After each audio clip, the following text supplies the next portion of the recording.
This program is brought to you by Rogers Xfinity, connecting you to more of what you love. Visit Rogers.com for more details. The opinions expressed in the following programs are those of the participants and do not necessarily reflect those of Rogers Cable or Rogers TV.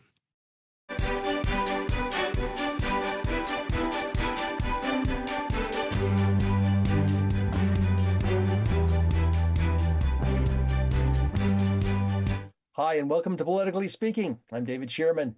My guest today is Kenneth Craig, the mayor of the municipality of Kincardine. Kenneth, good to see you again. David, it's glad to be here.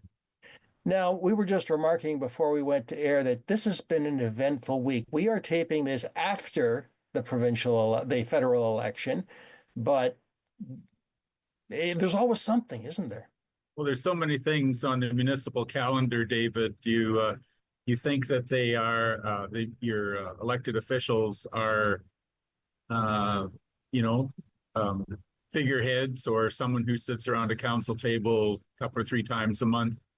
The list of activities that mayors and councillors and municipal staff go through is astounding. And like you said, even though the federal election is not, we're not directly affected by that, the ripple effect in the municipal world is profound.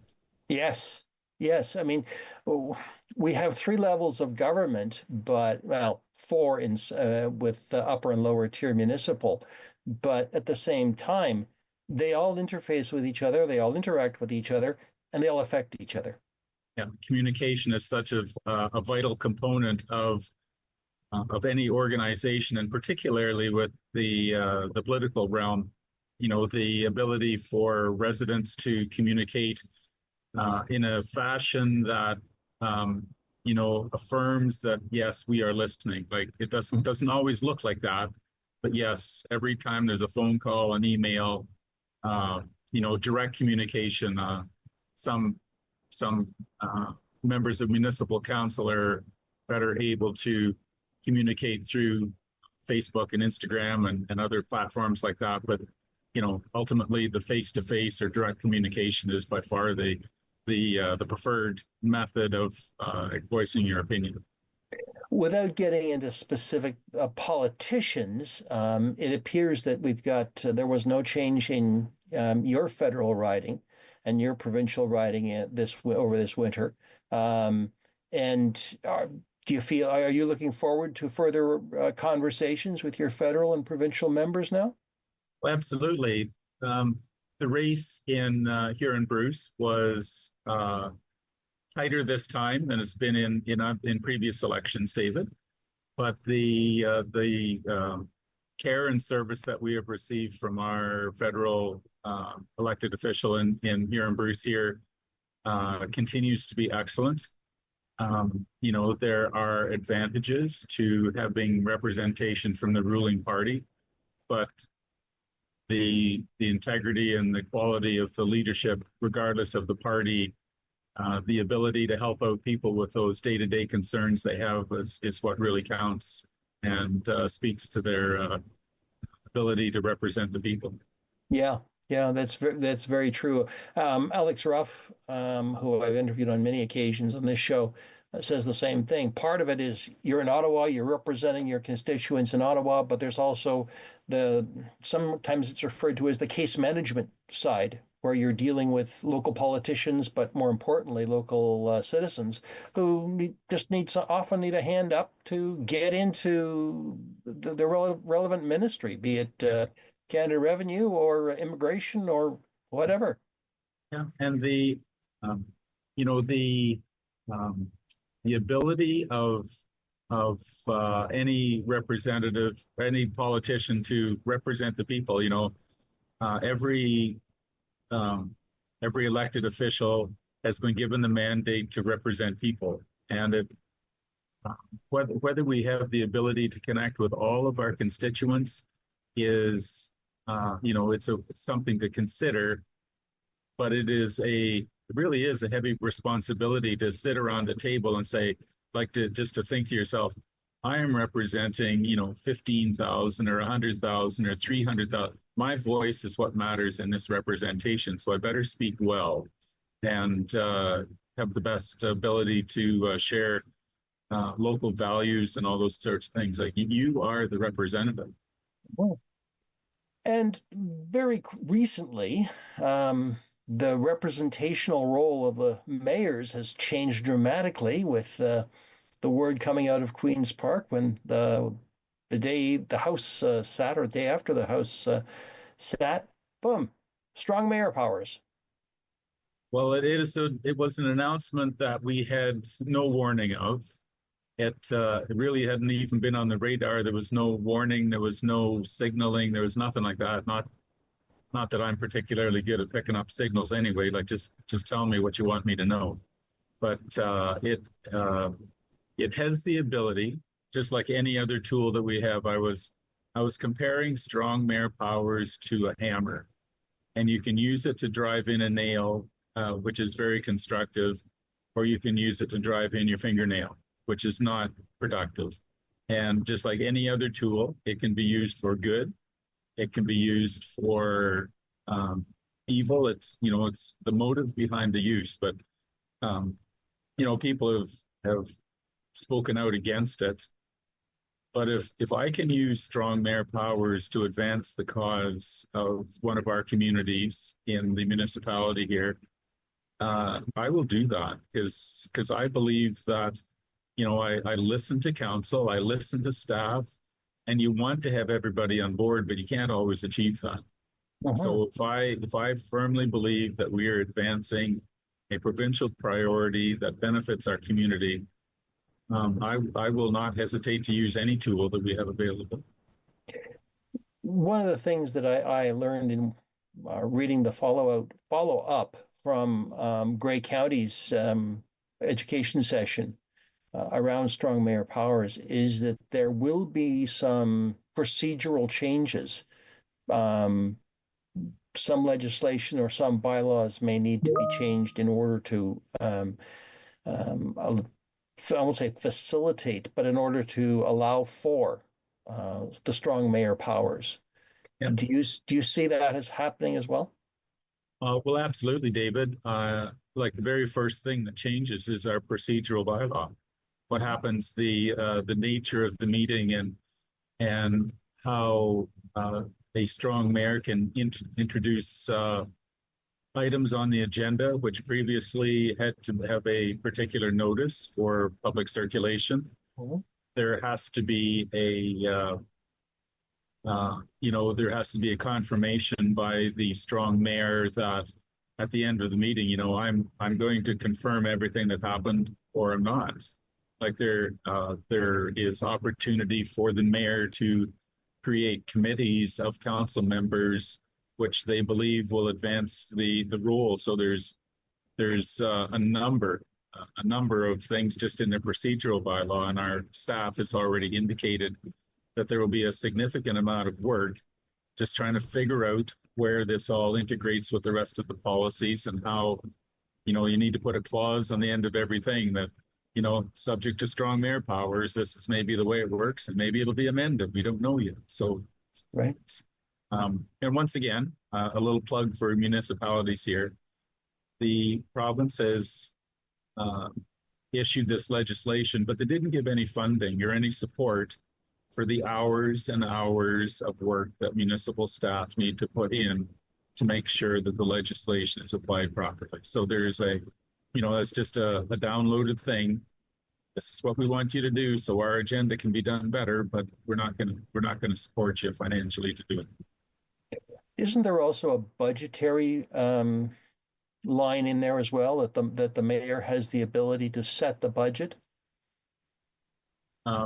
In most municipalities, it would have been the staff, in consultation with the council as a whole, that presents a budget, and arranges sometimes from the 1st of December. And you likely remember, I'm sorry, this is dating us both. Sometimes the budget in those older townships didn't get presented till March sometime. But now the budget that is presented by the strong mayor. here's the budget. Hopefully there has been plenty of consultation, plenty of opportunity for council members and public to have a time to investigate and comment. But so in our council of 9, you don't need a majority of council members to pass it. You need a third of the total council. So you have to have more than a third. So in our council, that would mean you need 4 votes around the table to pass the budget instead of 5. So there are a variety of applications, the way this plays out through different municipalities, but it will be a time. The first budget is going to be pretty challenging to. Well, it's an enormous task for staff to teach me what needs to go into the budget process too, and I'm not the only mayor that's doing this. So there's a lot of administrative work involved. The other thing that I think that is also too is that public will have to get used to a new way of doing things. There was dare I say, a rhythm to budgeting both internally and externally. There was always a public meeting on the budget and so on, but in this case, new procedures, I guess. New procedures. And I had a conversation recently. It was, so if I want to suggest something for the budget, do I talk to you or do I talk to staff? Like just people within the system are learning a new procedure, and it begins to put another pressure on the mayors of municipalities. Some mayors have assumed this role and expected that it's part-time, something to do on evenings and, once on Saturday, once in a while. But now you can envision that developers, proponents, advocates, lobbyists, they're not going to pull the council as a whole so much, or the CAO as they are. It'll be the mayor's phone in the string. Right. And it's, I and others are here to pick up that mantle and carry it along. We're called into public service, and we will do that. But my role is evolving, just as like you used to have commentaries through different medium other than podcasts, and here you are. Oh, absolutely. Absolutely. The world is changing, and this is just another sign of change. Well, I think this will be an ongoing conversation over the next few months for sure, as we see how this begins to work out. Your point, however, about downloading is I have not heard that before, and that's very well taken. So thank you for that. That's that's something we've been dealing with for 20 years. Or more. Or more. Or more. Yes. 25, I guess. Yeah. 30. No, it's close to 30 now. Yeah. Anyway, I wanted to move on to a big conference that you attended, the Canadian Nuclear Conference in Ottawa. And we know that a number of people were honored with awards at that conference. But I'm sure you went not as a town that is highly dependent on nuclear industry, and a community who is focused around the nuclear industry as well. Well, absolutely, David. We are a proud nuclear host community. We are delighted to be a municipal partner along with OPG and Bruce Power and so many great employers in the supply chain. The Canadian Nuclear Association conference provides an opportunity for us to continue the conversations with the broader industry and with other nuclear host communities. There are a number of there's a whole bunch of information coming out of the European community and also the American community in regards to construction of new nuclear. Nuclear is suddenly coming out of the shadows. It's not it used to be held in low repute because of its, just the name, but now it is viewed as a clean, reliable, safe, particularly I'm going to emphasize clean energy. People, as they move away from fossil fuel energy production, But there's a lot of best practices that are available in European communities that are not here yet. There's a lot of technology that is burgeoning here in Ontario that's not in Europe yet. And the nuclear industry, like the conference was sold out. One of the speakers said, 10 years ago, there was 400 people there. Now there's 1,700 registrants. And it is amazing to hear the excitement around the nuclear industry. A community like ours is highly receptive to the nuclear industry because of its safety record, its influence in the community. It's not the same as that all over Southern Ontario. So there are there's lingering skepticism of the value of nuclear, and we and others play a role, I believe, in informing and assuring and investigating. Like we don't take nuclear for granted. There has to be accountability. So we had a great opportunity to have delegations with some ministry people, with other nuclear communities, with industry players. It was a valuable, exhausting experience. Did the current political shadows that we are experiencing between Canada and the U.S. show up, or was that kind of set aside, or was there any impact at all? Well, I know that nuclear industry partners are well aware of the potential for challenges with the impending tariffs. Some of the conversations we've had, particularly with some of the lead players, major components have been purchased well in advance of the demand to use them. So there will be day-to-day things that you will need, but the big pieces to the multiple component replacement project were already purchased and in place before the project ever started. COVID was a great teacher in that sort of thing. Supply chain can benefit or challenge your project beyond belief. So if you get ahead of some of the bottlenecks and have those things in place, it's not so bad. But you can envision that as the nuclear industry continues to grow, the challenge of acquisition of goods across borders it'll always be in your mind. Municipalities are incorporating those realities into contract language now. If the price goes up because of tariffs, like you prove to us what it is and why it is, we're not going to challenge your word as long as there's proof. But we also have opportunity to say, no, that puts us over the top of the budget. We can't do that. There has to be flexibility by municipality and supplier as well. That's a very interesting perspective and helpful to hear. I also wanted to ask if there was was there a direction to move to Europe as opposed to the U.S., or is the industry just so integrated that borders they're there and you deal with them?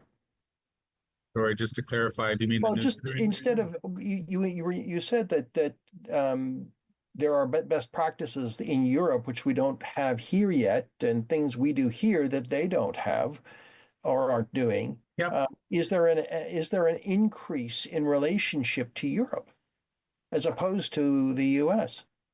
Well, I think there is that general trend, David. The global reality is shrinking, and we're very proud to have Bruce Power scaling up isotope production to supply an international market for isotopes. And the CANDU reactors are designed such that Bruce Power and an OPG are able to harvest isotopes at a scale that's not available in other international reactors. So we ship isotopes to Europe for processing. They do that and then ship it back again. There's also isotope production in the US, but at this point, ours is a European partnership.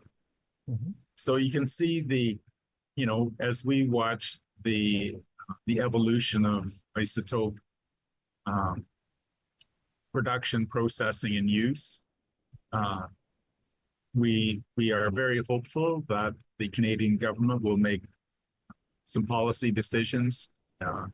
We hope that pharmaceuticals will see the advantage of locating in Ontario in this market. Like it's the isotope half-life is very short.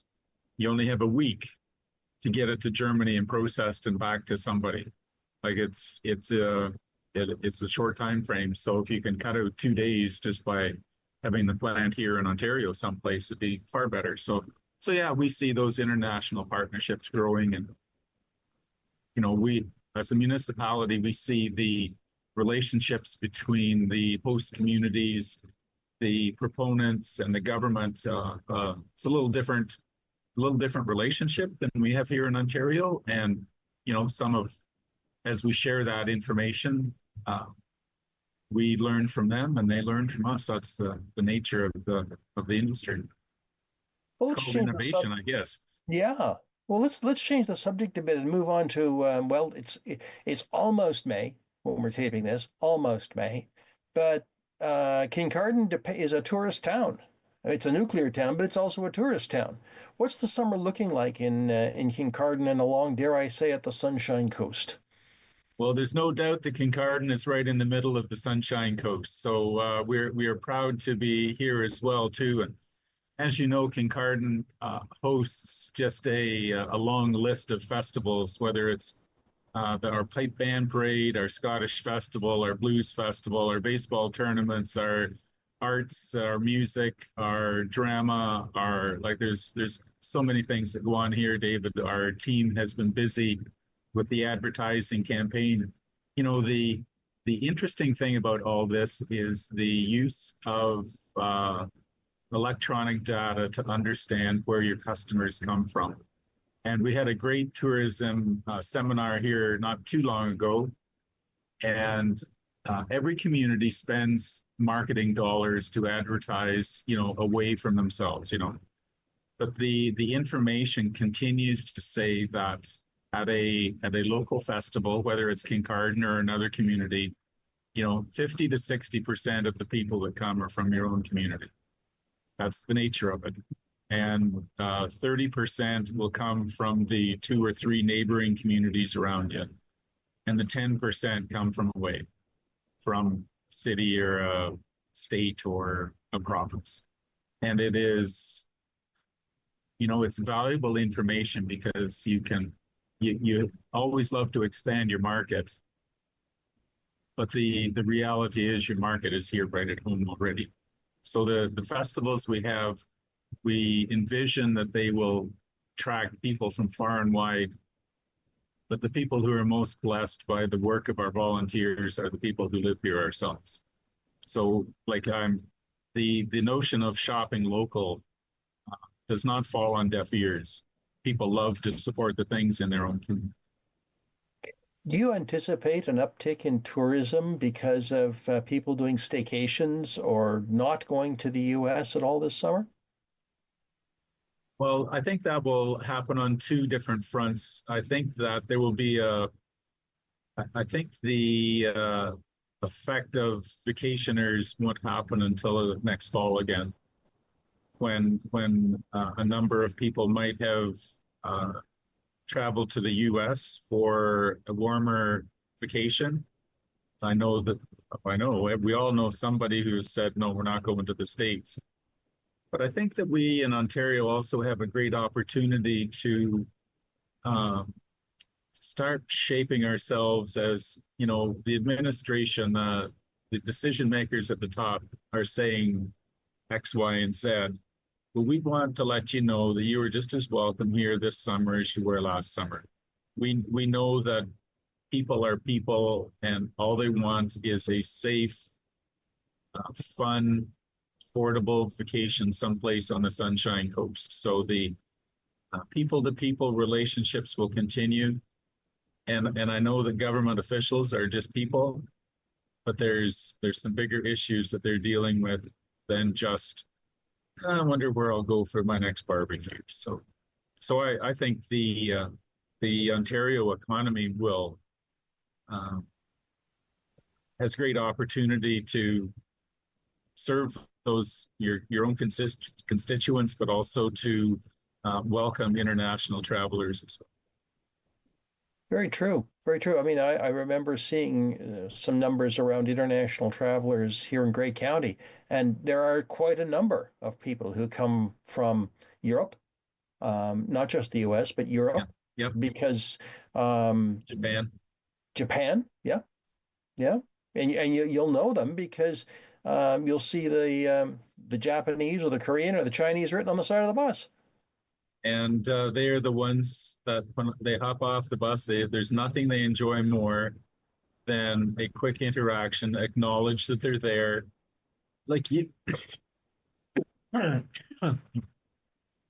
doesn't have to be deep and profound. It just needs to be, hi, we're glad you're here. Yeah. Yeah, I mean, what you're really saying is hospitality matters. It is such a simple thing, and it is so valuable. Mm-hmm. Yeah. Same with a smile.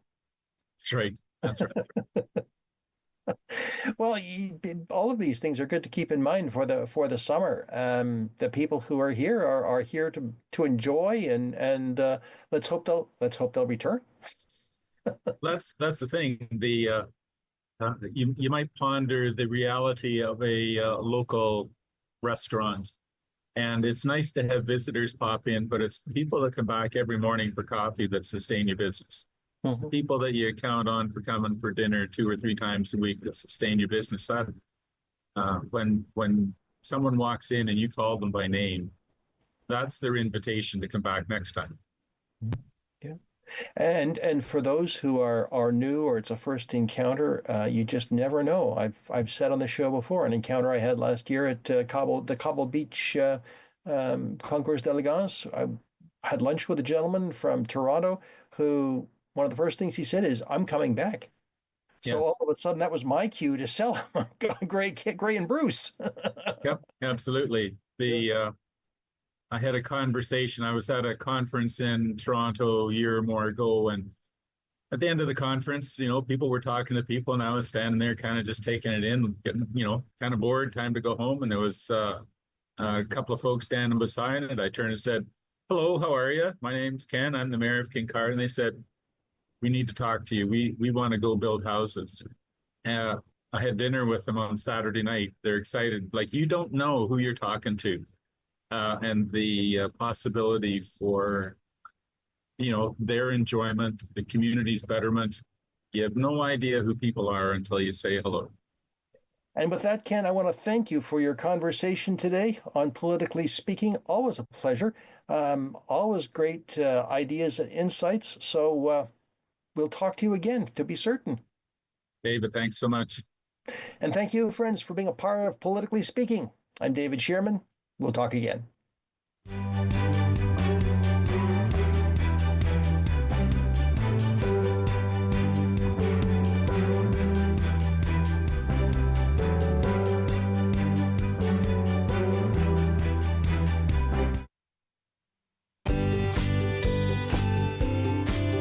You're watching Rogers TV.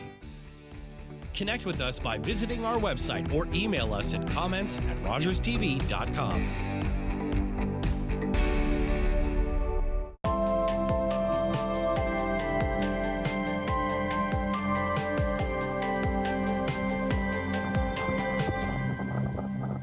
What would the world be without a bone marrow burger?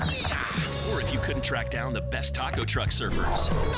Or never knew Worcestershire sauces and tikka masala could tick all your boxes? What if you'd missed the fried chicken with kimchi and it never melted firsthand for the pierogi grilled cheese? It's so good. Where would you go